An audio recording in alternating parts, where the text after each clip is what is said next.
Soul? Whose Yes. soul? And one more. What is the purpose of life? You're just asking very big questions without understanding the significance of the question. See, when you ask, does soul exist, you're not talking about an academic subject. You're asking, what is the nature of who I am? Or you're saying, I don't know a damn thing about myself, please tell me. Yes, isn't it? You're asking this very easily because you have not been touched by the pain of ignorance, the pain of not knowing who you are. It has not torn you apart. If it really touches you that you're just living here, doing all kinds of nonsense without knowing the ABC of who you are, it should be very painful, isn't it? That pain has not yet touched you. Your mouthing questions is not sunk deep enough.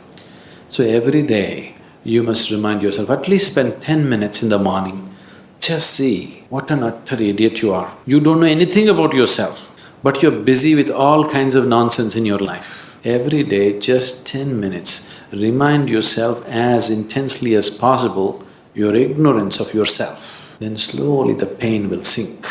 When it becomes so painful that you can't bear it, knowing will not be far away. It's one moment. If I say, yes, you have a soul, but can you walk better? What use is the soul? Did they put any kind of utility to the soul? These two are useful. That other soul that they're talking about, is it of any use? It's of no use, so don't talk about it. And if I tell you it is there, what does it do to you? If I tell you, no, it doesn't exist, what does it do to you? Nothing, isn't it? Only thing is, the next dinner party that you go, you can entertain people around you talking about the soul. But as far as your existence is concerned, nothing changes, isn't it so? Yes? Nothing at all will change, isn't it? So if you're asking the question, fundamentally you're asking the question, what am I? Who am I? When you are here, are you alive? You're alive. When you're here alive, what is the way to know who you are? Is it not really ridiculous and insane that you must ask me, please tell me who am I? This is like two psychiatrists were walking on the Kovalam beach one day. One of them looked at the other up and down and said, you seem okay, how am I? This is just like that, isn't it? You're sitting here, you're alive, you're existing, and you're asking me, who am I, what am I? Is it not ridiculous? Very ridiculous, isn't it? Only thing is, the majority is with you. That's the only comfort which has not allowed you to know the pain of ignorance. You have a huge majority of people around you who are all saying, yes, this is the way to be. Yes, that is the only thing which has given you some comfort. Suppose you are the only man on the planet who does not know who you are, everybody else knows. You know how it would be for you? Yes? You don't know who you are, you're busy in the world. Does it make any sense? Or does it sound like madness? Insanity, isn't it? But the comfort is, you're in a huge asylum where everybody's like you. So your problem is, your existence itself right now is only in comparison with something else. You have no existence of yourself, please see. Right now, if you don't have something that everybody has nose.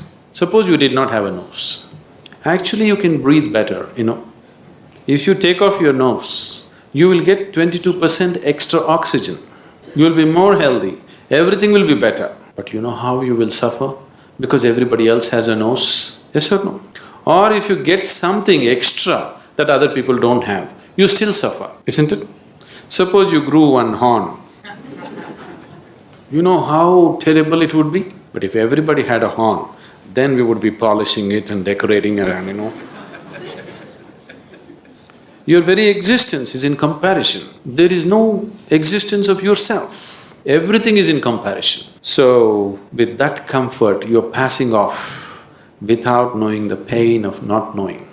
If you know the pain of not knowing who you are, then if you just see that I don't know anything about myself, tears will come. If it starts tearing you apart, knowing is not far away. It's very simple.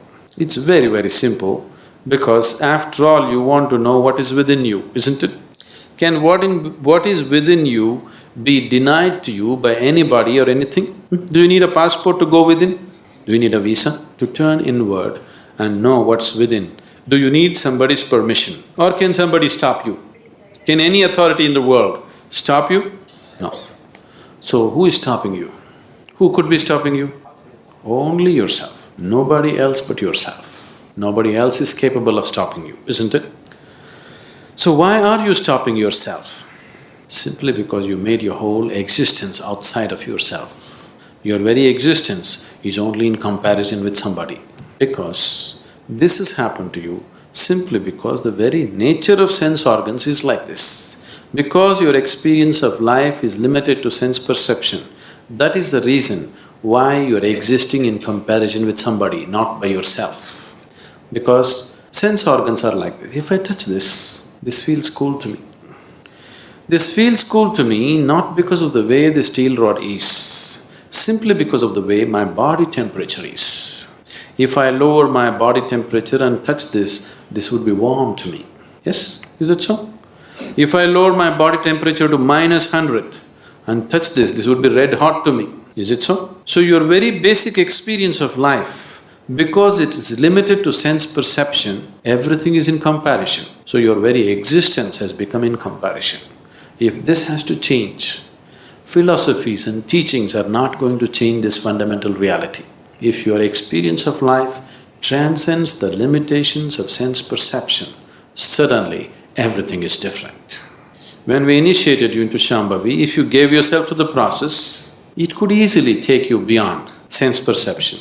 Many of you going into moments where you're no more within your sense perception, something else is beginning to happen. Anything new happens, your mind is such, it knows only fear. Even if you walk into heaven, you will know only fear because it's something that you do not know. You have conditioned yourself like this. But if you allow it to happen, you will see, you will start experiencing a dimension which is beyond sense perception. Only when your experience of life moves beyond sense perception, then your experience of life is absolute, not in comparison with something else. Then your experience of life has transcended the limitations of the physical. Then you have created an atmosphere to know who the hell you are. You better know who the hell you are. Otherwise, anything that you do is of no consequence.